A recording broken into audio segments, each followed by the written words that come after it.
네, 안녕하십니까. 김승일 쾌잡설, 문화잡설. 이 동영상에서는 조선의 신필 김명국에 대해서 설명해 보도록 하겠습니다. 본 동영상의 내용은 동국대학교 석사학위 논문 임덕수 씨가 썼던 연담 김명국 선화 연구를 바탕으로 했습니다. 제가 김명국을 설명하지 않을 수 없는 이유는 조선시대에 여러 화가들이 있었습니다. 하지만 그 중에 신필이라고 불리는 화가는 몇 안 되는데 그 중에서도 최고봉이 김명국이라는 평가를 받습니다. 그 당시에도 그랬고 그 이후에도 요새도 유홍준 씨를 중심으로 해서 김명국을 신필이라고 그렇게 칭하는데 우리 일반 사람들이 잘 모릅니다. 제가 나름대로 여기에 대해서 설명을 해서 조금 도움이 될까 싶어서 만들어 봤습니다. 신필 김명국에 대해서 조선에서 17세기는 김명국은 인조 때 활약했던 화가입니다. 근데 그때가 17세기죠. 17세기는 조선에서 어떤 시기냐면 임진왜란과 병자호란을 겪고 난 이후에 왕권이 급속히 약화되고 신권이 송시효를 중심으로 해서 부각되면서 그 바탕이 되는 것이 성리학과 예학이었습니다. 그래서 뭐냐면 조선이 이제 양반 체계로 국권이 굳어가는 그 시기에 중인의 천한 신분으로 김명국은 태어납니다. 그래서 이름을 밝은 명자, 그 다음에 목숨 명자, 그리고 울명자 해서 명국을 세 가지 정도로 쓰기도 합니다. 중인이니까 뭐 이름이 어떻게 되든 그렇게 중요하지 않았겠죠. 하면서 생존 시와 생존 후에도 태어난 조국에서 불러주지 않았던 호는 연담과 취옹이라고 썼습니다. 그래서 일본에 가서는 쇠도장에다가 김씨 명국이라고 새겨서 호와 도장을 찍어주기도 했었습니다. 재밌는 에피소드 하나는 초기 화원 시절에 어릴 때 젊을 때죠. 인조가 공주에게 줄 노란 비단을 붙인 빗, 머리에 빗는 빗을 주면서 그림을 그려 넣으라고 명을 했습니다. 그런데 젊은 김명국은 놀랍게도 그 노란 비단에다가 다른 그림을 그리지 않고 이를 그렸습니다. 이 기어다니는 이. 그래서 김명국 생각에는 빗이니까 이를 잘 잡아라 이런 의미로 그린 것 같은데 공주가 그 빗을 받아서 머리를 빗고 난데 보니까 이가 손톱으로 눌러도 죽지 않아요. 그러니까 비단에 이가 묻었다고 생각을 한 거예요. 그래서 손톱으로 찍어서 누르니까 이가 안 죽어서 보니까 김명국이 그린 이 그림이었습니다. 이런 정도였습니다. 이 내용을 보면 보통 화원이라면 공주가 쓰는 빗이니 꽃이나 길상문 복자를 그리거나 박지를 그리거나 뭐 이렇게 했을 텐데 그게 아니라 빗이니까 이를 그렸다. 근데 그 이가 사실감이 너무도 뛰어나서 사람이 봤을 때 구별을 못할 정도였다고 하니 젊은 시절부터 창조적 발상이 있었고 그림 실력이 탁월했음을 우리가 알 수가 있습니다. 자, 김명국은 1636년과 1643년 두 차례에 걸쳐서 조선 통치사의 수행화원으로 일본으로 다녀왔습니다. 그가 유례없이 두 번이나 일본을 방문한 사실은 남다른 능력과 함께 일본에서 인기가 굉장히 높았다는 것을 알 수가 있습니다. 일본에서 요청을 했습니다. 김명국을 통신사 일행 화원으로 보내달라고. 그래서 당시 400에서 500명에 이르는 통신사 일행이 일본을 방문하면 일본의 문사, 성녀, 호사하는 무리들이 이 일행을 극진히 보살피면서 그들로부터 글씨와 그림을 다투어서 원했습니다. 그래서 이에 응대하느라고 같이 간 글씨 쓰는 사람, 그림 그리는 사람들은 굉장히 심한 문화적 고초를 겪게 되죠. 그래서 이 같은 풍조는 김명국이 처음 갔던 1636년부터 나타나기 시작했는데 그들은 잠시 쉴 사이도 없었을 뿐 아니라 밤잠조차 제대로 자지 못하고 그런 요청에 응했던 것입니다. 이때 통신사 부사였던 김세렴이 해록이라는 이 기행문이죠. 적기를 글씨나 그림을 구하는 외인들이 밤낮으로 모여들어 사자원 박지영과 조정현, 화원 김명국이 괴로움을 견디지 못하여 김명국은 울기까지 했다고 했습니다. 얼마나 시달렸으면 울기까지 했을까요? 이 반면은 또 김명국이 인기가 제일 좋았다고 볼 수도 있는 것이죠. 그래서 조선통신사로 일본에 갔어도 김명국은 당시 법으로 금지되어 있던 인삼밀매 및 그림을 비싸게 팔거나 법으로 허용된 사람은 통역을 하는 여권만 밀매가 아니죠. 거기 상권을 행사할 수 있었는데 화본 주제에 이렇게 인삼밀매와 그림을 비싸게 팔고 사지는 않았겠죠. 그림을 팔거나 일본의 고강인 집정에게만 그림을 그려주는 등 당시 조선의 법이나 일본의 관례를 무시하고 자기 마음대로 파격적인 태도도 보였다고 합니다.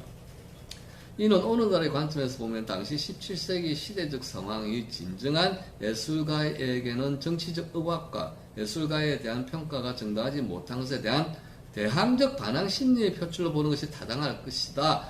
이게 임덕수 씨 논문에서 이렇게 써놨는데 저는 별로 그렇게 생각되지 않습니다. 반항 심리까지 일까 하는 생각이 들거든요. 글쎄요. 이거는 제가 보기에는 김명국이 가지고 있던 여러 평가를 보면 인물 성격상 호탕하고 해학적이고 이런 이야기가 있는데 아마 좀 그런 게서 나오지 않았을까. 좀 기존의 관례를 별로 중요하게 생각하지 않는 그런 성격도 한몫했었고 돈에 대한 욕구도 있지 않았을까 하는데 반항 심리까지 표출한 것이라고 저는 보지 않습니다. 그 다음 김명국은 인조 효정 연간에 활약했던 조선 중기 최고의 개성파 화가입니다. 중요합니다. 개성파 화가였고 기록화나 궁중 행사용의 병풍 제작에 18회나 참여했습니다. 김홍도도 엄청나게 참여했지만 김명국도 거기에 못지않는 그런 국가적 회사에 가장 많이 뽑혔던 실력파 화가였습니다. 더 높게 평가될 수 있었던 것은 종래의 화원들처럼 직인적 기능에만 의존했던 것이 아니라 직인 화공으로서 그림을 그리는 환쟁에 집착했던 것이 아니라 자신의 개성과 감정에 의해 창작하는 새로운 예술가형 직업 화가상을 선구적으로 구현했다. 이렇게 평가를 받습니다. 그러니까 기능적인 환쟁이를 뛰어넘은 예술가의 경지를 보여준 사람이 김명국이다 하는 이런 평가가 나오는 것이죠. 그래서 혹한 기지가 주광이란 별명까지 들었던 그의 방대한 성격은 창작의 촉매적 구실 관계 그림을 그리는 주체적 창조적 인간으로서의 자각을 최초로 보여주는 점에서 각별한 의의를 가진다. 이렇게 평가되고 있습니다. 남태영 조선의 명평론가죠. 남태영은 조선 중후기 최고의 대가인 김명국, 이징, 윤두서 등 세 화가를 비교했는데요. 이징은 니금산수화, 흡견금리의 산수화를 그리는데 대가입니다.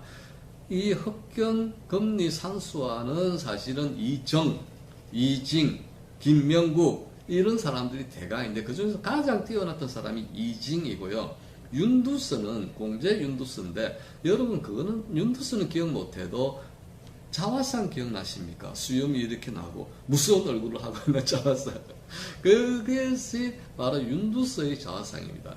윤두서는 말 그림에 뛰어난 그런 사람이었고 윤선도의 손자죠. 이런 사람이 그림에서는 조선 중기 최고의 경지에 있던 사람입니다.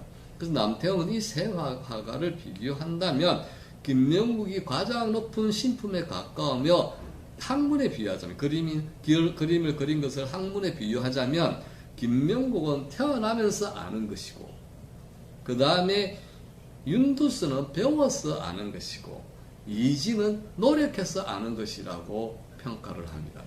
그래서 김명국을 극찬하는 것이죠. 조금 더 나아가서는 김명국은 배워서 이룩될 수 있는 차원이 아니다는 것이고 그 다음에 윤두서는 배워서 이룩될 수 있으나 이징은 배우면 될 수 있고 또한 가능하다. 이렇게 평가를 합니다. 그러니까 김명국을 신필하는 것이지요. 김명국은 바다의 신기루처럼 결구가 유연하고 깃털이 오묘하고 신령스럽게 조화를 부리기 때문에 그 창작을 말로서 상세히 설명할 수 없다. 남태영이 이야기하는 내용입니다. 떠도는 것이 정해져 있지 않고 보이고 사라짐이 변화무쌍하여 향방을 가리킬 수 없다. 바라보면 있으나 다가가면 사라지니 그 멀고 가까움을 청량할 수 없다. 미술평론가 요새처럼 이야기하는 미학을 하는 사람으로서 평가를 내릴 수 있는 최고의 평가 아닌가 이렇게 저는 생각됩니다. 이처럼 찾아서 잡으려 해도 포착할 수 없고 신비하여 드러내기 어려우니 그것을 어찌 배울 수 있겠는가 이렇게 평가를 하고 있습니다. 그래서 남태형은 김명국은 필세가 분방하고 천기가 움직여 더 높이 하늘을 뛰어넘고 땅을 뽑아내는 기운으로 능히 크고 작게 할 수 있으며 무위를 행하여 중요합니다. 무위가 사실은 선화, 도교의 핵심이죠. 그래서 김명국은 선화, 도교적 사상을 가지고 그림을 그린 사람입니다. 그래서 무위를 행하여 저절로 호방하고 저절로 기하게 됨으로써 신통스러운 깨달음이 경지에 도달할 수 있는 것은 다른 사람은 할 수 없어도 김명국이면 가능하다. 이것이 남태형의 미학적 평가였습니다. 지금도 그렇게 평가됩니다. 단지 우리 일반 여러 사람들에게 김명국의 그림이 잘 알려져 있지 않고 그리고 김명국 자신에 대해서도 잘 알려져 있지 않아서 우리가 잘 알지 못하는 것이 안타까울 따름이지 정말로 신필 중에 신필입니다. 그래서 뭐냐면 배워서 되거나 노력해서 되는 것이 아니라 타고난 경지에 있는 분이 바로 김명국이다. 이런 평가를 받습니다. 다음 동영상에는 김명국의 이런 그림의 예로서 은사도와 달마도와 수로예보에 대해서 설명해 보도록 하겠습니다. 자, 여러분 어떠셨나요? 김명국을 알게 되셨는지요? 네, 감사합니다.